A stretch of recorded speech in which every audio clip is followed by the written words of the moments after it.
vamos entrar sem mais na nossa conversa, né? E o título que foi dado foi os 20 centavos que abalaram o Brasil.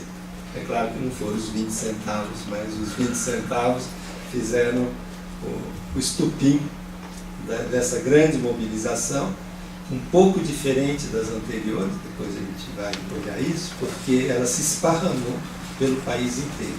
Acho que diferente das greves do ABC em 79 e 80, das diretas, até cidadezinha pequena aí, tinha gente na rua com faixa e gritando com as prefeituras locais, então foi um movimento que fez mancha de óleo, e para isso a gente convidou, né, os jovens que foram protagonistas dessa virada, dessa mobilização. Hoje, eu passando na banca, tinha a capa da época, colocando assim, os ativistas digitais. E eu acho que o Facebook, o Twitter, botou muita gente na rua, marcou os locais. Então eu vou pedir para o Caio, né? O Caio, que é do movimento do Passe Livre, o movimento que começou as mobilizações. O Caio é estudante de História da USP, né? Então o Caio pode ir lá. Depois você se apresenta um pouco mais, né? Porque é só hoje que a gente acabou de acertar a presença do Caio. O Fábio, outro ator importante, né? Foi a mídia nessa história toda. Ainda peguei uma manchete do Estadão dos primeiros dias, essa baderna, né, entre aspas, e o direito de ir e vir dos carros, né, que estavam tirando o direito de vir da Paulista, mas e o direito do manifestante de ir e vir, ocupar a praça e rua? Mas depois a imprensa entrou noutra, e a gente pediu que o Fabiano, que é jornalista da Folha, que ele ajudasse a gente a entender o papel da mídia nesse espaço todo. É claro que a polícia foi ator nisso também, né? A repressão, dia 6 não era tanta gente, mas dia 13, quando a polícia, inclusive, baleou, né, com bala de borracha repórteres, aí a coisa pegou fogo. Então, eu acho que a polícia foi um ator importante, deixando à nu essa questão da repressão no país, que vem se agravando contra os movimentos populares. E, finalmente, entrou depois o Executivo, o Congresso, os políticos que foram muito xingados na rua, tiveram que correr atrás do prejuízo, né? Voltar atrás do preço da passagem, desonerar, não subir os pedágios nas rodovias do Estado, ou desonerar com os tributos federais do transporte coletivo público. Bom, aí isso é para quem agora vai debater. O movimento Passe Livre é um movimento social que tem uma história aí que dá pelo menos de 10 anos. Uma história que começa talvez em Salvador, antes mesmo do movimento.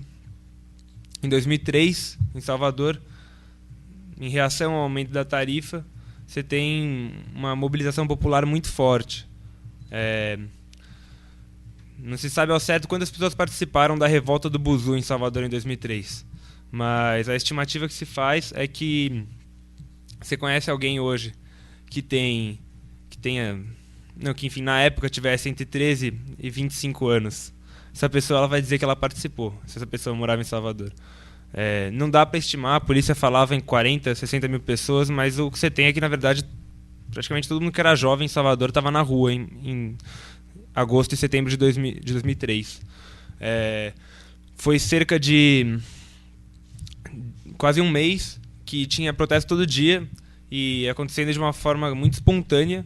O pessoal acho que usava uns chats e conversava por chat, ia na porta da escola, enfim, na escola o pessoal se encontrava e falava: estão fechando a rua ali, vamos fechar. E protesto contra o aumento, e parece que o pessoal conta que tinha 8 focos de protesto ao mesmo tempo, e o negócio foi muito grande e com esse grau muito forte de uma organização espontânea. Não havia uma estrutura naquele movimento de 2003 em Salvador, na revolta do Buzu. E, bom, o que você tem é que depois de quase um mês de manifestação contra o aumento na rua, a cidade estava um caos, estava inviabilizada, e o prefeito não tinha que dar uma solução para aquilo, não se encontrava uma solução. A solução que se encontrou é, bom, na verdade tentaram de tudo, tentaram até fazer um lockout das escolas. As escolas municipais não funcionaram durante uma semana na tentativa de fazer os alunos não se encontrarem para ir protestar. Mesmo assim não deu certo, sem ir para aula, os alunos só protestavam. E o prefeito acaba sentando com os representantes da União Nacional dos Estudantes, União dos Estudantes da Bahia, enfim, arranja umas entidades estudantis para sentar e negociar. Tinha que dar uma solução para aquilo, não tinha liderança no movimento, não tinha ali uma expressão que ele pudesse encontrar para negociar uma solução. E ele acaba se dando com esses representantes, que na verdade não estavam no movimento. O movimento estava acontecendo e essas...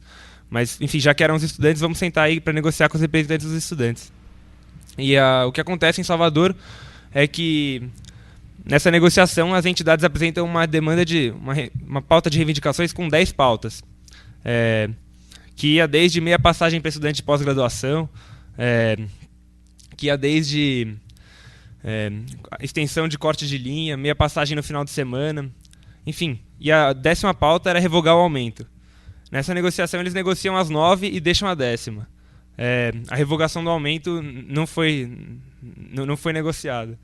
E as pessoas na rua estavam pedindo, na verdade, nada disso. Estavam pedindo uma coisa que era a baixa tarifa.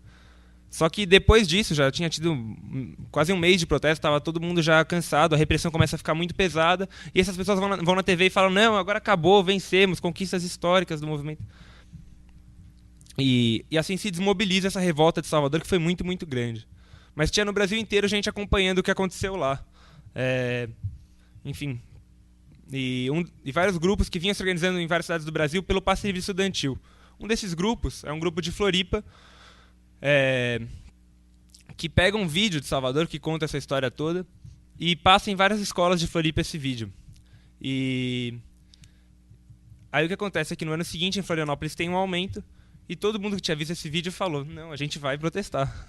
E o que conta é que no primeiro dia do aumento as pessoas já saíram da aula e foram para o Terminal Central, e todos os dias depois disso tinha protesto no Terminal Central de Florianópolis. E aí você tem uma revolta quase dos portes que você teve em Salvador, com a diferença que Florianópolis é menor. Mas é uma semana de protesto todo dia. Florianópolis é uma ilha, né? O que eles mais gostavam era de bloquear a ponte, que dá acesso à ilha. E a pressão é tamanha, a cidade não funciona. Um clima de revolta, e o que o prefeito cede a baixa tarifa. A diferença nesse ano também é que o movimento ele não era completamente espontâneo. Ele vinha de um trabalho feito antes nas escolas e havia uma mínima organização ali em torno de um grupo que era a campanha pelo passe livre estudantil. No final do ano, essa campanha consegue aprovar o passe livre estudantil em Florianópolis. Ele nunca foi implementado, mas foi aprovado na Câmara dos Vereadores por um projeto de lei de iniciativa popular. E em vários lugares do Brasil, outros grupos que lutavam pelo passe livre estudantil olham isso e falam, caramba, eles conseguiram baixar a tarifa em Florianópolis. Foi um Salvador que deu certo. E a gente pode fazer isso aqui também, vamos tentar se organizar. E aí no Fórum Social Mundial, em 2005, esses grupos se encontram e fundam o Movimento Passe Livre, que na verdade era um movimento que já existia. O Movimento Passe Livre, na verdade, ele surge como uma tentativa quase de dar expressão para essas revoltas por transporte que já vinham acontecendo em várias cidades. E ele surge como um movimento que tem alguns princípios, que são princípios que vêm, na verdade, dessa experiência histórica dessas revoltas, que é o princípio de ser um movimento autônomo, independente, apartidário, horizontal, portanto, não tem gente mandando e gente obedecendo lá dentro, é tudo decidido coletivamente. São pessoas específicas que fazem tarefas específicas, mas elas são delegadas para essas tarefas pelo movimento. Um movimento horizontal, portanto. E a terceira coisa é que a nível nacional é uma federação de coletivos que decidem de baixo para cima. E ao longo da sua história, o movimento Passe Livre abandonou a questão da pauta do passe livre estudantil, porque começou a perceber que discutir transporte de forma mais geral, e começou a entender que, na verdade, esse transporte é um direito, ele tem que ser acessível para todo mundo. Para a gente hoje não faz mais sentido falar em passe livre para estudantes, para a gente não é passe livre. Passe livre é entender transporte como um direito. Educação pública, saúde pública, são direitos e você não paga para usar. Claro que tem um preço o sistema de saúde pública, mas é pago diretamente pelos impostos. Por que é diferente com o transporte? Né? Porque transporte é o único serviço básico, um serviço fundamental para a vida na cidade, que a gente paga para usar, que a gente tem que pagar para poder usar. Né? Tem um problema a gente pagar para poder usar. O problema é que 37 milhões de brasileiros não podem pegar ônibus todo dia. Deixam de viajar. Aliás, esse número é de 2010. De lá para cá as tarifas subiram. Deve ser mais gente hoje em dia, que não pode pegar ônibus todo dia. Ônibus, trem e metrô não podem pagar pelo transporte diariamente porque a tarifa impede. Então, e além disso, transporte é um elemento fundamental para a vida na cidade. Sem mobilidade você não consegue viver numa cidade como São Paulo. Para qualquer lugar que a gente vai, a gente depende da condução. Você depende de algum meio de transporte. Você tem carro, mas se não, você depende do ônibus, trem, metrô. E, bom, significa que transporte é um direito que garante que os outros direitos sejam direitos. O que a gente quer dizer com isso? Você ter acesso à educação pública, gratuita, de qualidade, você precisa ter o transporte para chegar nela. Então, sem direito ao transporte, na verdade, o acesso à educação está cerceado, se você não tem acesso ao transporte. Sem acesso ao transporte, você não consegue chegar no hospital também. Você não consegue ir para o trabalho, procurar emprego, você não consegue, enfim, ir para eventos culturais, equipamentos de cultura, lazer que a cidade oferece. Até porque todos são concentrados no centro e não nas periferias. Então, você tem que se deslocar para ver na cidade sem transporte. Então, de fato, o que a gente começa a perceber é que a catraca que a gente luta, e aí o símbolo do movimento, né, que é a destruição da catraca, não é só a catraca que está no ônibus, mas é como a cidade inteira se fosse uma cidade que está cheia de catraca. Qualquer lugar que a gente vai, a gente tem que passar por uma catraca. As catracas que separam a gente dos serviços públicos, separam a gente das pessoas que a gente quer encontrar, que separam, na verdade, a gente da nossa vida, né? Separam a gente da cidade, separam a periferia do centro.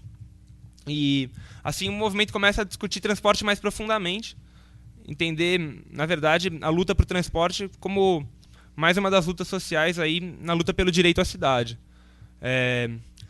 E assim, é um movimento que inicialmente surge com base nas escolas, mas ele, ao longo dessa história, até pelo avanço no debate, até pelas pessoas deixarem de ser só estudantes, ele supera esse começo do movimento estudantil. Ele sempre se considerou um movimento social e aí começa a atuar conjuntamente e fortalecer outras lutas, luta por moradia, luta por saúde, por entender que essas lutas não se separam, elas fazem parte de uma luta mais ampla pelo direito à cidade.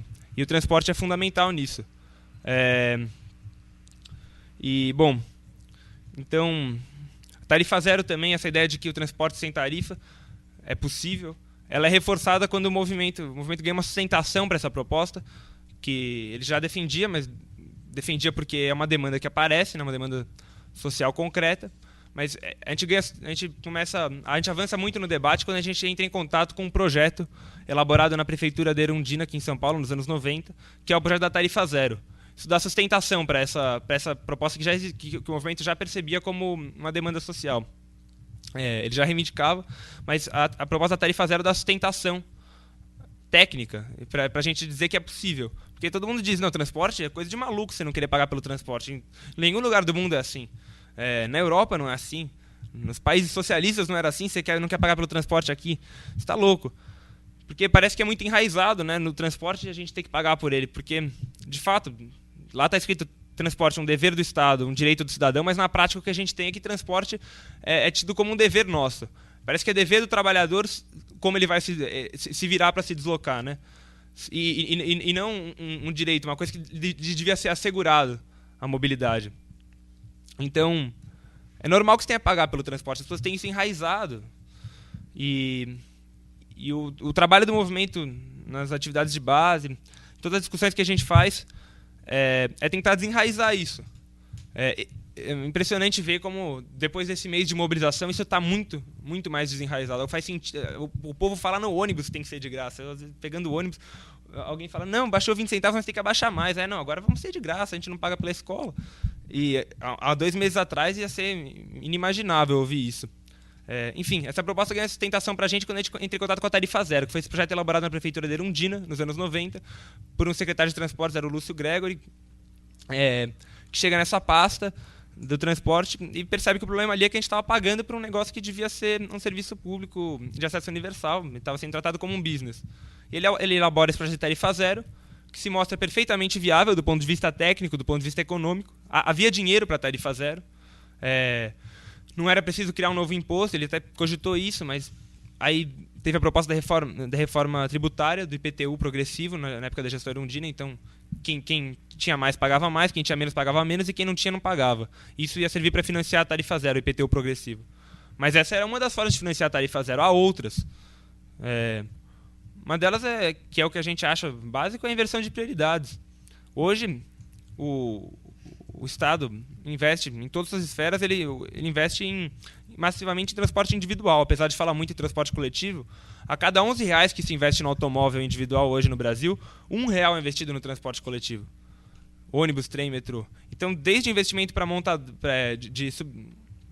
redução de imposto para montador, isenção de imposto para montadora, instalar suas fábricas aqui, até duplicar a via da marginal, então construir uma ponte com uma ponte estaiada, que não passa ônibus, não passa ciclista, não passa pedestre, mal passa carro, uma obra enorme.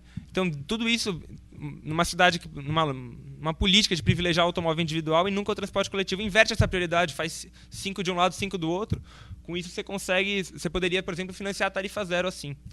E junto da tarifa zero, uma outra proposta, que é a da municipalização do transporte. Que, na verdade, foi uma solução que se encontrou na época. Diferente da estatização, a municipalização do transporte tira o controle da gestão do sistema da mão das empresas. Hoje as empresas decidem tudo. Elas decidem onde passam os ônibus, na prática. Né? Teoricamente a CPTrans fiscaliza, mas na prática elas decidem onde passam os ônibus, quantos ônibus passam por linha. Isso quer dizer, as empresas ganham por passageiro. Quer dizer, então quanto mais gente dentro do ônibus é mais lucrativo para as empresas hoje. Elas querem lucrar, então a gente tem ônibus lotado, caindo aos pedaços, que passa pouco. A gente tem... E aí desde o bilhete único só piorou. Quem antes pegava um ônibus só para ir de casa para o trabalho, de lá para cá tem tido que pegar 2. Isso é uma coisa que a gente tem visto em São Paulo. Construção de terminais em vários bairros de periferia, que quem mora mais para o fundo se ferra. Porque aí tem que pegar 2 ônibus. E isso significa que essa pessoa vai ter que... Ela não paga mais, mas ela passa 40 minutos a mais por dia na viagem. E para as empresas é ótimo, porque elas ganham 2 vezes.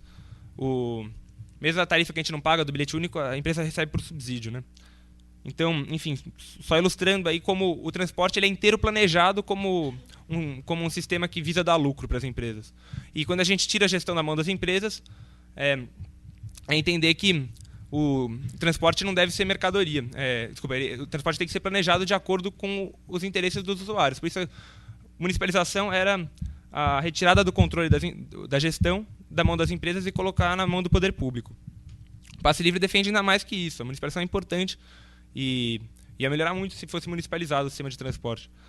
A gente luta pela municipalização, mas a gente entende que o transporte ele tem que ser... Quem tem que mandar nele são os trabalhadores do transporte, são os usuários que pegam ele todo dia. Nesse sentido, a gente acha que para a população começar a decidir sobre o sistema de transporte, existe uma forma que é a luta. O próprio movimento social é uma forma da população começar a se empoderar sobre um sistema que elas não controlam. Um sistema que organiza a vida delas, porque o transporte organiza o jeito que a gente vive na cidade, organiza nossos deslocamentos, organiza a vida delas, mas não é organizado por elas. Quem organiza o transporte hoje é o interesse dos empresários. Quem tem que organizar ele é a gente. E o jeito da gente assumir esse poder sobre o sistema é lutando. Então, o movimento social a gente entende como as pessoas começando a decidir sobre a própria vida. Esse é o sentido do Passe Livre como movimento social e das lutas sociais de modo mais geral. E nesse sentido a gente luta sempre que tem aumento, por exemplo. O que a gente viu no mês passado foi a população de São Paulo dizendo não vai aumentar, e não aumentou. Tentou-se aumentar a passagem para mais 20 centavos e a população saiu às ruas, protestou e conseguiu fazer a passagem abaixar.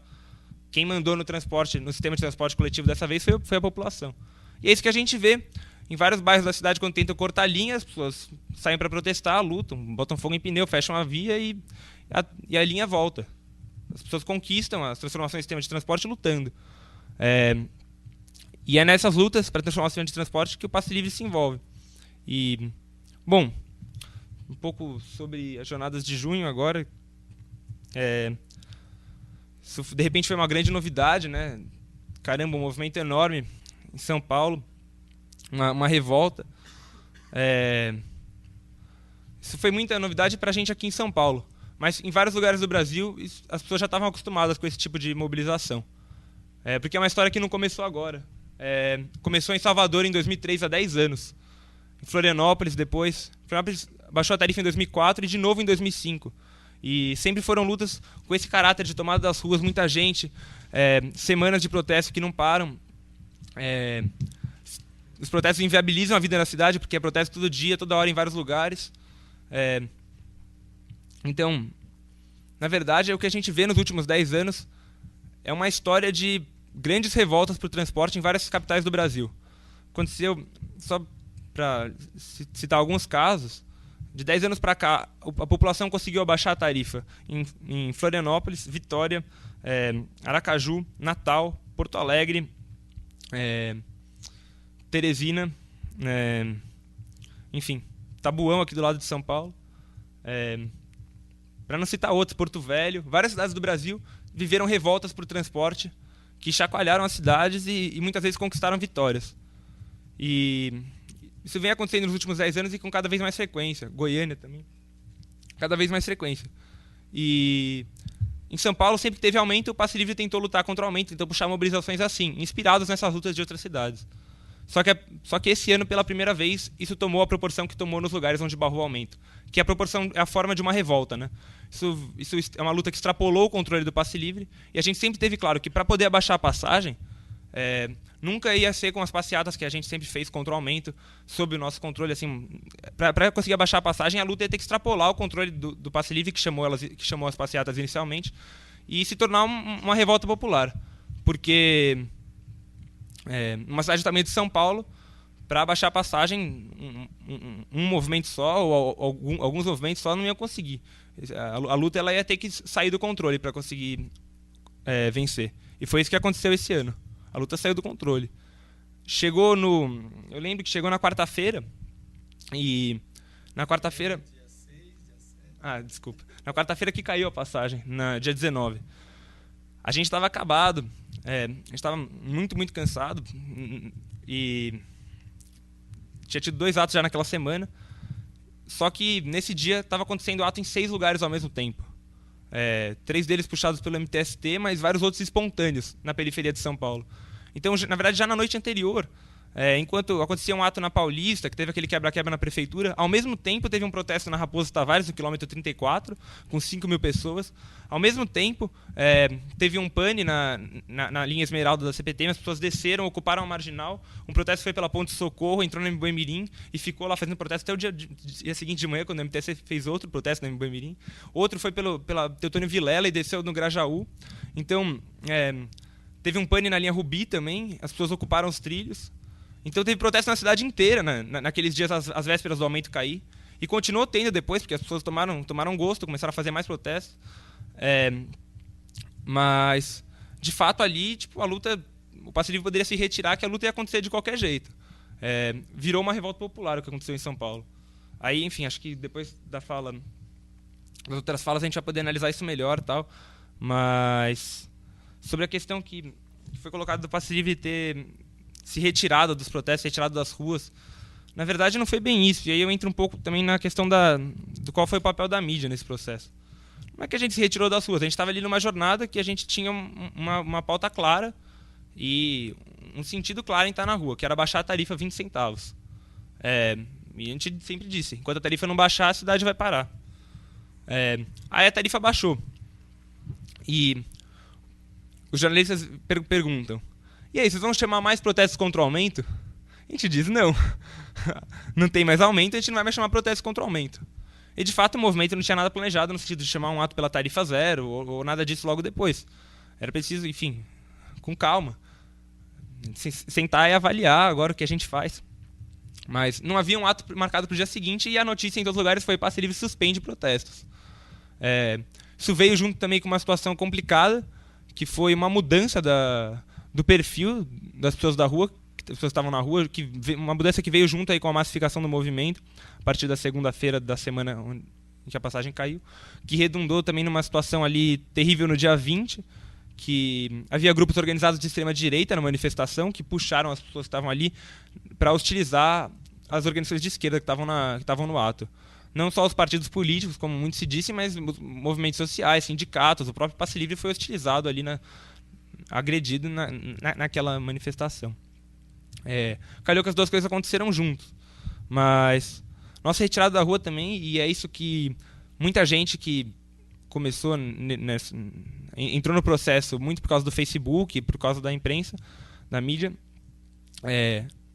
não consegue ter essa dimensão que o Passe Livre existe há 8 anos, foi fundado em 2005 no Fórum Social Mundial.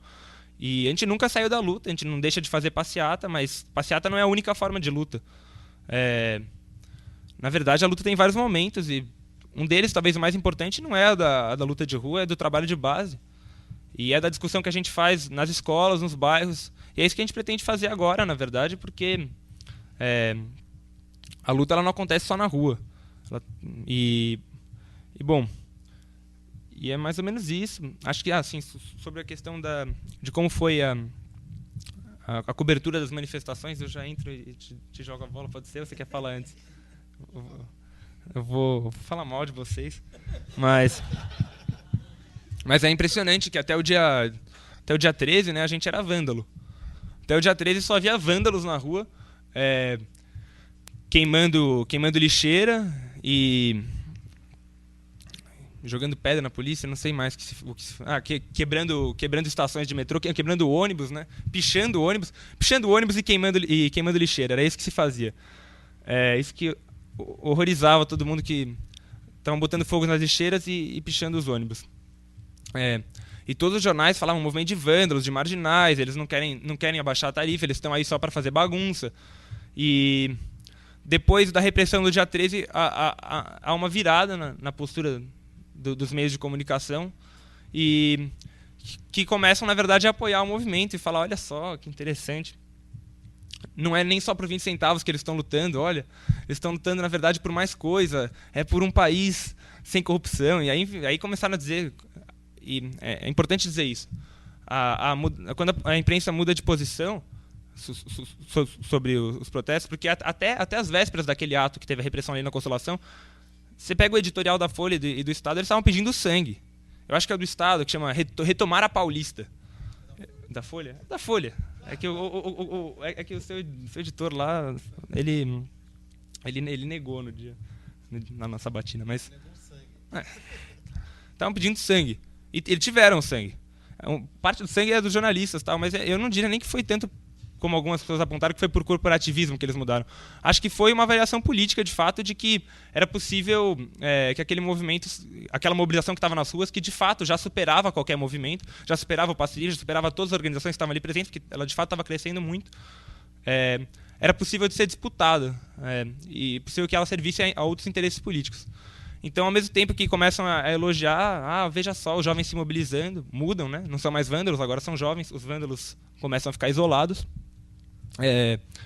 Ao mesmo tempo que isso começa a acontecer, também começa um discurso de que não é só por 20 centavos. Eles estão lutando por muito mais, estão lutando por direitos, estão lutando por um país mais justo, sem corrupção. Então, há uma tentativa clara, já naquele final de semana, as revistas que publicaram o que aconteceu na semana, já uma tentativa clara de tentar dar um golpe de pauta no movimento, diluir a pauta. Na segunda-feira, eles já dizem que o protesto foi contra tudo. Protestam por protestar. E aí a nossa pauta a gente consegue conquistar ela na quarta. E, de fato, o que a gente vê depois é que tentam continuar as mobilizações, mas tudo isso também a imprensa fala, o Passe Livre suspende os protestos. É uma forma de pressionar para que a gente fizesse mais coisa também. De dizer, então o Passe Livre está traindo agora as pessoas que estavam na rua, porque elas não queriam só 20 centavos, elas queriam muito mais. E até agora tem gente que diz isso, falam que o Passe Livre se vendeu por 20 centavos pro PT. Isso está escrito no Facebook, você pega lá. Mas aí, na verdade, primeiro uma incompreensão de que o movimento ele tem uma pauta clara, que é o transporte público. Enfim, se espera que o Passe Livre seja o partido revolucionário que vai guiar esse movimento. Não, a gente não luta por transporte público, sempre lutou por isso e vai continuar lutando por isso. De um lado, uma incompreensão, e de outro lado, esse discurso faz parte desse jogo político. De também, por exemplo, aí, nessa tentativa da mídia, há também uma tentativa de dizer, de um lado, aos manifestantes vândalos e baderneiros, e do outro lado, aos pacifistas corretos, que estavam na Paulista, no dia que estava todo mundo quebrando as coisas lá na prefeitura, E o movimento sempre teve uma postura de dizer, olha, a primeira violência foi o aumento da tarifa. A primeira violência é a tarifa. A segunda violência é que quando a gente sai na rua para protestar, a gente toma a bomba da polícia. E a primeira violência, então, ela sempre parte do Estado, seja no aumento, seja na repressão policial. E as pessoas que queimaram lixeira, isso aí é ridículo. É uma tentativa desesperada das pessoas na manifestação de tentar conter o avanço da linha da tropa de choque. Que às vezes funciona, mas acho que a tropa de choque consegue passar uma lixeira pegando fogo. Mas a barricada é isso. É uma tentativa desesperada de autodefesa que nem funciona. Então, fica claro também quando na cobertura sobre os protestos violentos que sempre mostram as lixeiras pegando fogo, que é ridículo, e não mostram as pessoas que são atacadas pelas armas menos letais, que são armas, na verdade, que podem ser letais, sim. Tem gente que morreu asfixiado por gás lacrimogêneo em Natal, né? Em Teresina, a gente sabe até aqui, de repórter que ficou cego, bala de borracha, a bomba de efeito moral, uma bomba de estilhaço que pode mutilar. Tem uma companheira que perdeu o dedo com uma bomba de efeito moral. Enfim, essa parte da violência não é violenta, né? Violentos são os manifestantes que queimam lixeira. E o Passe Livre, então, sempre teve uma postura de dizer, não, violento é a tarifa, e são todos manifestantes, né? Essa história de tentar dividir a manifestação, a gente entende como um jogo claro de dividir o movimento para enfraquecer. Isolar um setor e falar, não, esses aqui são os corretos.